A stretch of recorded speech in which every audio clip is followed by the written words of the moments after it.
उत्तर प्रदेश में नई जनसंख्या नीति का ऐलान किया गया है। सीएम योगी ने विश्व जनसंख्या दिवस के मौके पर यूपी में 2021 से 2030 तक की जनसंख्या नीति का ऐलान किया है, जो 2030 तक प्रभावी रहेगी। सीएम योगी ने कहा कि इसमें लोगों के जीवन में खुशहाली और समृद्धि आएगी, क्योंकि बढ़ती जनसंख्या कहीं न कहीं विकास में बाधक है। ऐसे में समग्र विकास के लिए जनसंख्या नियंत्रण जरूरी है और इसके लिए बड़े पैमाने पर जागरूकता अभियान चलाने की भी जरूरत होगी। वहीं सीएम ने यह भी कहा कि जनसंख्या नीति में समाज के हर तबके का ख्याल रखा जाएगा। इस नई नीति में बेहतर स्वास्थ्य सुविधाओं से बाल मृत्यु दर और मातृ मृत्यु दर को कम करने में मदद मिलेगी। ये बढ़ती हुई जनसंख्या विकास में कहीं न कहीं बाधक हो सकती है और मुझे प्रसन्नता है कि विश्व जनसंख्या दिवस के अवसर पर आज उत्तर प्रदेश की जनसंख्या नीति 2021 से 30 यह जारी हो रही है।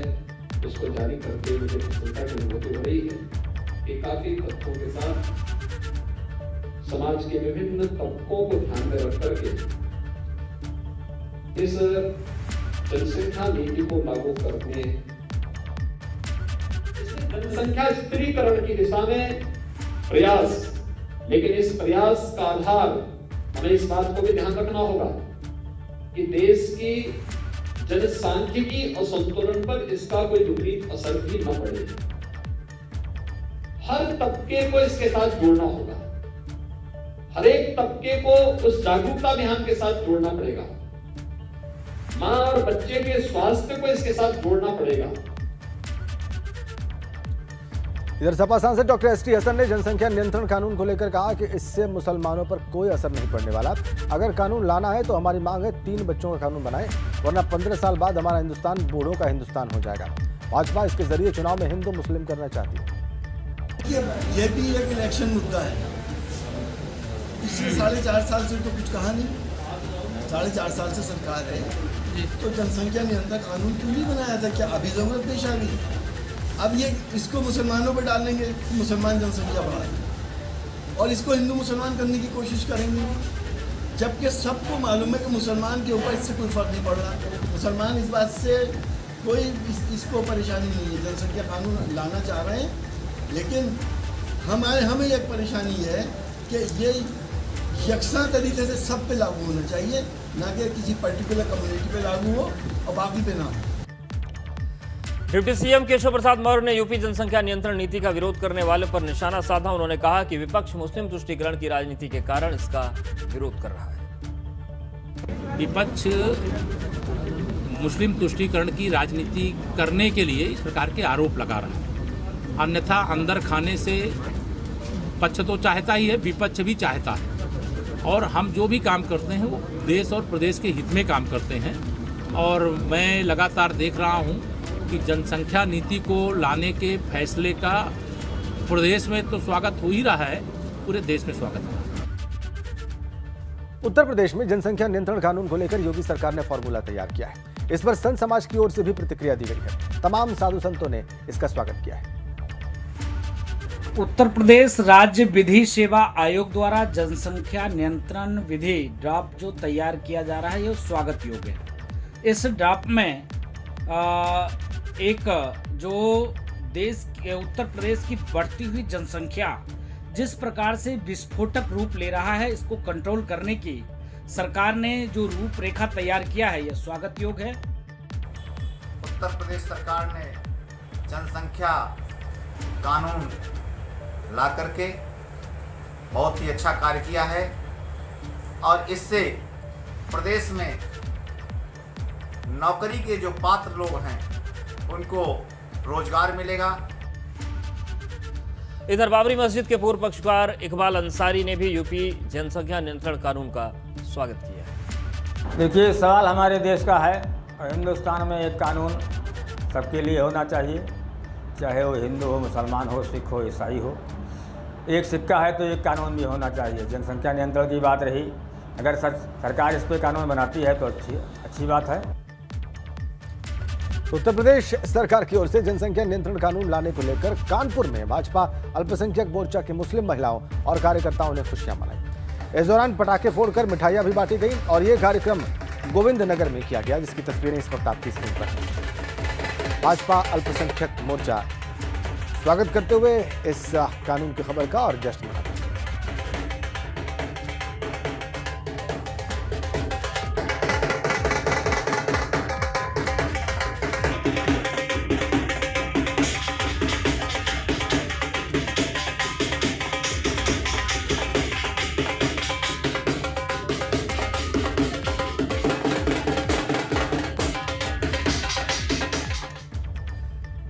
और इस वक्त ये अहम खबर का रुख करते हैं। एक बार फिर से पेट्रोल की कीमतों में इजाफा हुआ है। पेट्रोल की कीमतों में 28 पैसे प्रति लीटर की बढ़ोतरी हो गई है। डीजल की कीमत में 16 पैसे की कटौती हुई है और दिल्ली की बात करें तो अब 101 रुपए का शगुन हो गया है। यहाँ पर मुंबई 107 रुपए, चेन्नई 101 रुपए, कोलकाता 101, भोपाल 109। कमाल कर रहा है मध्य प्रदेश। हालांकि मध्य प्रदेश में जो एडिशनल चार्जेस हैं पेट्रोल डीजल पर बहुत ज्यादा हैं। बेंगलुरु की बात करें तो 104 रुपए प्रति लीटर पेट्रोल पहुंच गए हैं और पटना में 103 रुपए। तो डीजल और पेट्रोल की कीमतें जो है लगातार बढ़ रही है। हालांकि 16 पैसे की कटौती हुई है, लेकिन मामला 100 के पार पहुंच गया है।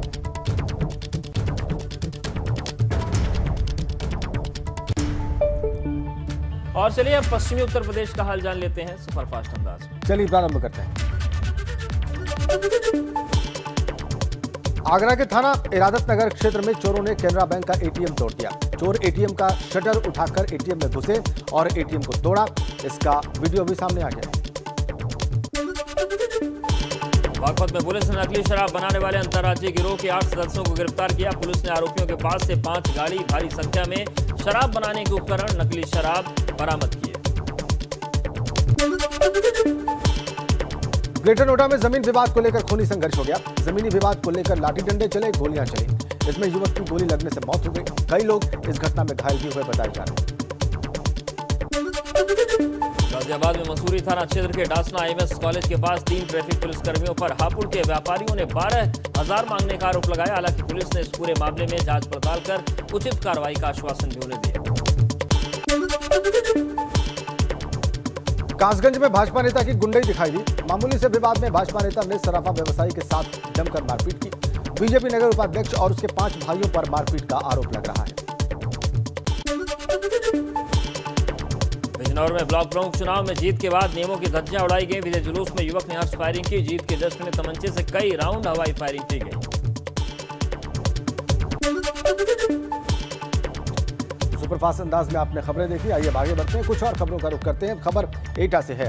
वहां पर वैक्सीनेशन करवाने गए एक युवक ने स्वास्थ्य कर्मियों पर गंभीर आरोप लगाया।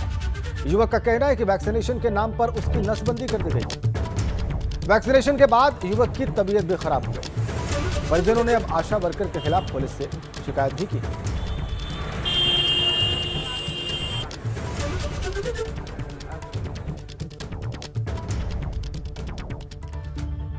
और अब बात गोंडा की करते हैं, जहां पर एक ही गांव में दबंग युवक ने एक बीडीसी सदस्य के घर को जेसीबी से ढहा दिया। इस दौरान पीड़ित परिवार दबंगों से ऐसा नहीं करने की गुहार लगाता रहा, लेकिन एक नहीं सुनी गई। इस बीच पुलिस ने जेसीबी को सीज करके आरोपी जसवंत सिंह को गिरफ्तार कर लिया है। दबंग परसपुर ब्लॉक के नवनिर्वाचित ब्लॉक प्रमुख का रिश्तेदार बताया जा रहा है। मामला थाना परसपुर क्षेत्र का है, यानी कि जो चुनावी रंजिश है उसका ये भयावह रूप है कि दबंग जेसीबी लेकर पहुंच जाते हैं और घर गिरा देते हैं। इसमें सवाल ये है कि क्या इस दबंग से वसूली होगी, उस पीड़ित का घर बनवाया जाएगा या फिर मामला रसूख में रफा दफा हो जाएगा। परसपुर अंतर्गत ग्राम नंदौर से मैंने द्वारा सूचना दी गई कि मेरा घर गिरा दिया गया है। इस पर तत्कालिक स्थानीय पुलिस पहुंची तो देखा गया कि कच्चे दीवार पर मढ़ा रखा हुआ है जो जेसीबी द्वारा गिराया गया है। पुलिस द्वारा जेसीबी को कब्जे में ले लिया गया है तथा एक व्यक्ति को हिरासत में लिया गया है। आइए अब खबरें उत्तराखंड से जो है वो आपको पहुंचाते हैं, बताते हैं। खबर उत्तरकाशी से। यहाँ पर भारी बारिश की वजह से गंगोत्री हाईवे रतूड़ी सेरा के समीप भारी मलबा आने के कारण रास्ता बंद हो गया। इस कारण दोनों ओर वाहनों की लंबी कतारें लगी हुई हैं। हाईवे को खोल रही जेसीबी और चालक उस वक्त बाल बच गए जब पहाड़ी से अचानक मलबा नीचे की ओर आ गया। लोगों के शोर मचाने पर जेसीबी चालक ने भागकर अपनी जान बचाई। वहीं हाईवे बंद होने के कारण दोपहिया वाहन चालक अठाली गांव के कच्चे रास्ते से जान जोखिम में डालकर आवाजाही करने को मजबूर हुए और इसी कारण से स्थानीय लोगों को भी भारी परेशानी का सामना करना पड़ रहा है। करीब 1 घंटे से लगातार पहाड़ी से मलबा गिरने के कारण जेसीबी को मार्ग खोलने में परेशानियों का सामना करना पड़ रहा है। उत्तरकाशी की तस्वीरें आप देखिए कैसे ये मार्ग अवरुद्ध है, वाहनों की कतार लगी हुई है। और हमारे संवाददाता दिग्बीर इस वक्त हमारे साथ था, सीधा कनेक्ट है उत्तरकाशी से, उनके पास चलते हैं। दिग्बीर, हम देखना चाहेंगे और जानना चाहेंगे कि अभी फिलहाल ताज़ा स्थिति क्या है, क्या कोई सफलता मिली है वहां पर काम कर रहे लोगों को, या जेसीबी मशीनें अपना काम करने की स्थिति में आ पाई है? आपको बता दूं, कल शाम को देर रात को गंगोत्री नेशनल हाईवे खोला गया और कल शाम से लगातार जनपद मुख्यालय में बारिश हो रही है और बारिश से जो कि अभी भी ताज़ा हालात आपको बता दूं कि मुख्यालय में अभी बारिश हो रही है और रात भर बारिश होने के बाद जो कि कहीं कहीं जगह जैसे जुशाड़ा हो गया और आपका लदाड़ी हो गया, कंसेण हो गया, इन जगहों पे जल भराव की स्थिति पैदा हो चुकी है। और जिस तरह से बारिश हो रही है तो जो आंतरिक जो ग्रामीण जो सड़कें हैं वो लगभग काफ़ी बंद हो चुकी है। लगभग 10-12 जो ग्रामीण जो सड़कें हैं वो बंद हो चुकी है। और अब जिस तरह से बारिश हो रही है, बारिश से जो कि गंगा का जल स्तर काफ़ी बढ़ा हुआ है, तो ऐसे में जिस तरह से जो झमाझम बारिश हो रही है कल से लगातार, तो कहीं ना कहीं तोड़ फोड़ की जो कि नुकसान की खबरें लगातार आ रही है। और जिस तरह से बारिश हो रही है तो जो गंगोत्री नेशनल हाईवे है, जो डबरानी के पास, इन जगहों के पास लगातार जो जिस तरह से खुलने और बंद होने का सिलसिला जारी है। बिल्कुल, शुक्रिया दिग्वीर आपका जानकारी और अपडेट्स को देने के लिए, तस्वीरें दिखाने के लिए। तो ये पूरी स्थिति वहां है। वही भारत चीन सीमा को जोड़ने वाला आरसीसी का कुलागाड़ में पुल बीते दिनों बारिश के भेंट चढ़ गया, जिससे दारमा व्यास चौदास के 20,000 की आबादी प्रभावित हो गई। ग्रामीण अब अस्थायी पुल तैयार कर जान जोखिम में डालकर आवाजाही करने को मजबूर है। आप तस्वीर देखिए कितना खतरनाक हो सकता है ये। दूसरी तस्वीर भी धारचूला के कुलगाड़ की ही है, जहां पर सेना के जवानों के द्वारा ग्रामीणों का रस्सियों के सहारे रेस्क्यू ऑपरेशन किया जा रहा है। तो जिंदगी की चुनौती आप देखें किस तरीके से खतरनाक बहाव है। पुल टूटने के बाद स्थायी जुगाड़ में निकलना पड़ रहा है, लेकिन ये काफ़ी खतरनाक हो सकता है। हालांकि सेना भी मौजूद है और रस्सी के सहारे लोगों का रेस्क्यू जारी है।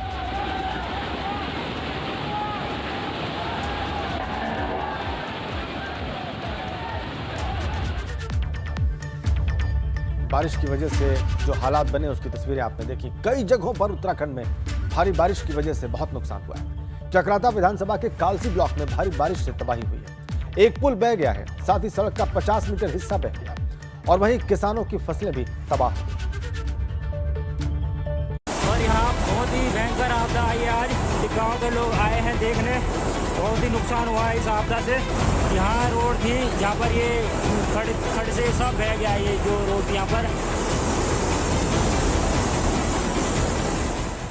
चक्राता में आसमान से आफत बनकर बरसी बारिश तबाही दी है। कालसी ब्लॉक में बारिश की वजह से बड़ा नुकसान हुआ है।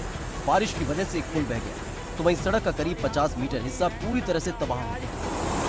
ये नीचे का यहाँ पर हमारे गांव के लिए दो पंजा जो मॉडल मार्ग था उसका पुल था, यहाँ पर जो हल्का सा दिख रहा है अभी, वो सब दब गया है और आधा पुल टूट गया है। बारिश ने इस इलाके में हाल बेहाल कर दिया है। ग्रामीणों के खेतों में खड़ी फसल बर्बाद हो गई। अदरक की फसल की हालत देखिए, इसे बारिश ने कैसे तहस नहस कर दिया। ये आप देख सकते हैं, ये जो अदरक है ये पूरा उखड़ गया है। अदरक ये अदरक पूरा उखड़ गया है। बहुत मेहनत लगती है इसको उगाने में, अदरक को। इसके साथ ही धान, टमाटर और दूसरी कई फसलें भी बारिश की भेंट चढ़ गई। पानी के साथ बहकर आए मलबे ने फसल को चौपट कर दिया है। टमाटर का नुकसान हो गया, तो उसमें अब टमाटर बचे ही नहीं थोड़े भी। भाई थोड़े ये देखो, अभी आपके सामने है, यही बचे हुए इधर के तो सारे। अच्छा, ये सारा ये यहाँ के जो टमाटर थे वो सारे तबाह हो गए हैं, पूरी फसल। आज इन्होंने टमाटर को तोड़ने का प्लान बनाया था और बेचने के लिए ले जाते ये मंडी में, लेकिन ऐसी आपदा आ गई है जिस कारण से ये टमाटर तोड़ नहीं पाए और सारे टमाटर जो है बह गए हैं। जहाँ नजर डालो या तो मलबा बिखरा है या फिर पानी ही पानी नजर आ रहा है। खेतों में पत्थर भरे हुए हैं, जिस वजह से अब यहाँ खेती कर पाना भी मुश्किल है। जो धान का था वो भी दब गया है, पूरी तरीके से ये दब गया है। और ये खेत भी है, थोड़ा बचा है जिसमें खीरे की फसल है अभी, अनाज पीसने के लिए लगाए गए घराट भी तबाह हो गए। पानी के साथ बहकर आए मलबे ने घराट को बर्बाद कर दिया। यहाँ घराट की ओर ले चलते हैं। ये घराट, यहाँ पर एक घराट था, घराट भी बह गया है और जो ये घराट का यहाँ पत्थर ही पत्थर बचा है। मौसम विभाग ने पहले ही भविष्यवाणी कर दी थी कि अगले कुछ रोज सावधान रहने की जरूरत है, मगर क्या पता था कि बारिश इस तरह से मुसीबत लेकर आएगी। किसान की मेहनत बर्बाद हो गई। अब उसे सरकार से ही मदद की आस है। एक दो पौधा ये बचा भी है। एबीपी गंगा के लिए देहरादून से रवि कैंतुरा की रिपोर्ट। मुख्यमंत्री पुष्कर सिंह धामी दिल्ली दौरे पर हैं। दिल्ली दौरे के तीसरे दिन उनकी कई मंत्रियों और पार्टी के नेताओं के साथ मुलाकात हुई। संगठन के नेताओं के साथ बैठक में मुख्यमंत्री पुष्कर धामी, केंद्रीय संगठन मंत्री बीएल संतोष, राज्य संगठन मंत्री अजय कुमार, प्रदेश अध्यक्ष मदन कौशिक और प्रभारी दुष्यंत गौतम शामिल रहे। बैठक के बाद प्रदेश अध्यक्ष मदन कौशिक का बयान सामने आया है। बैठक में चुनावी तैयारियों को लेकर चर्चा हुई। सितंबर तक के कार्यक्रमों को तय किया गया। सभी मंत्रियों को जिलों का प्रभार दिया गया है। अगले 2 दिनों में मोर्चा की बैठक।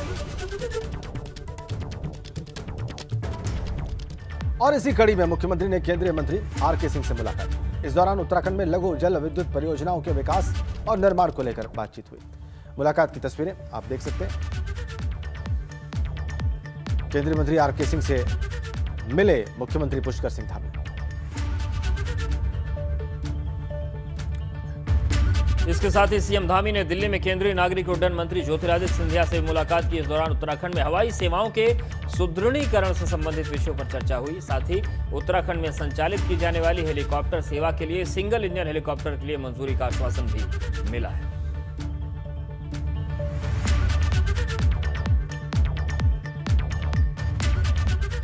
और मुख्यमंत्री पुष्कर सिंह धामी ने केंद्रीय रक्षा और पर्यटन राज्य मंत्री अजय भट्ट से भी शिष्टाचार भेंट किया। और ये तस्वीरें, दोनों ही उत्तराखंड के नेता पिछले दिनों दोनों ने शपथ ली।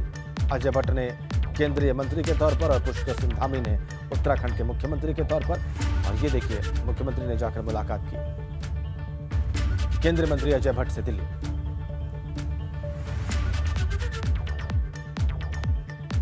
तो सीएम पुष्कर सिंह धामी ने राज्यसभा सांसद अनिल बलूनी से भी मुलाकात की। तो शिष्टाचार भेंट का जो सिलसिला है वो चल रहा है और कई मंत्रियों से, उत्तराखंड के नेताओं से सीएम मिलने पहुंचे।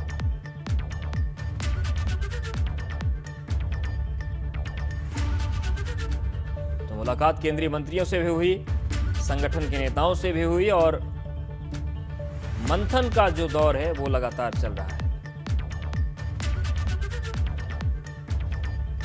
फूलों की घाटी का नाम तो ज्यादातर लोग जानते हैं, मगर उत्तराखंड में एक और ऐसी घाटी मौजूद है जो फूलों की घाटी से भी ज्यादा खूबसूरत है। कहां है ये घाटी और आप यहां पर पहुंच कैसे सकते हैं, वो आप इस रिपोर्ट में देखिए।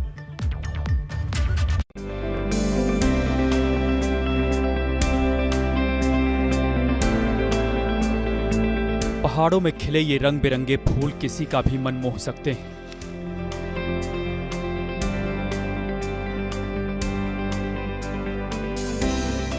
रंग बिरंगे फूलों ने पहाड़ों की खूबसूरती में 4 चांद लगा दिए हैं।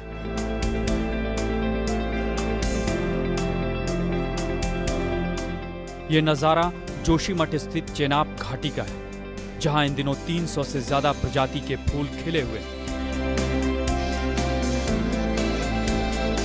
चेनाब घाटी की रंगत वैसे तो साल भर बनी रहती है, मगर यहाँ जून से लेकर अक्टूबर तक फूलों की भरमार रहती है। चेनाब घाटी में ब्रह्मकमल के फूल भी आसानी से देखे जा सकते हैं। ब्रह्मकमल को आप सिर्फ ऊंचाई वाले हिमालय इलाके में ही देख सकते हैं।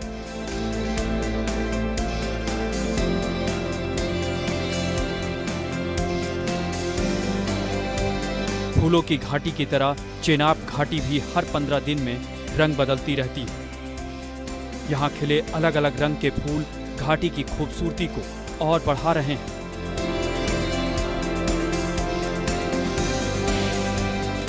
चेनाब घाटी जाने के लिए जोशीमठ से 2 रास्ते जाते हैं। इनमें एक रास्ते से चेनाब घाटी जाकर दूसरे से वापस लौटा जा सकता है। एक रास्ता घिवाणी और दूसरा मेलारी टॉप से होकर जाता है। मेलारी टॉप से हिमालय की दर्जनों पर्वत श्रृंखलाओं का नजारा देखते ही बनता है। एबीपी गंगा के लिए जोशीमठ से रणजीत रावत की रिपोर्ट। मसूरी के पास टिहरी में केम्प्टी फॉल इलाके में कुछ दिनों से भारी संख्या में पर्यटकों का वीडियो वायरल होने के बाद प्रशासन और पुलिस ने सख्त कदम उठाते हुए नई गाइडलाइन जारी की है।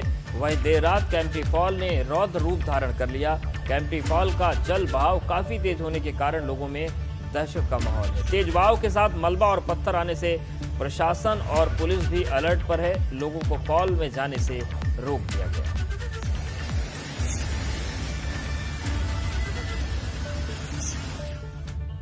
इधर अल्मोड़ा के सल्ट तहसील के मरचूला में फोटोग्राफी का शौक मुरादाबाद से आए पर्यटक को भारी पड़ गया।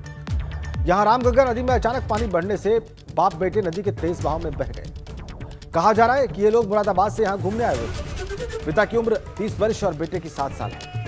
पुलिस के साथ ही एसडीआरएफ की टीम मौके पर उन्हें तलाश करने में जुटी थी। सेल्फी लेना भारी पड़ गया यहां पर।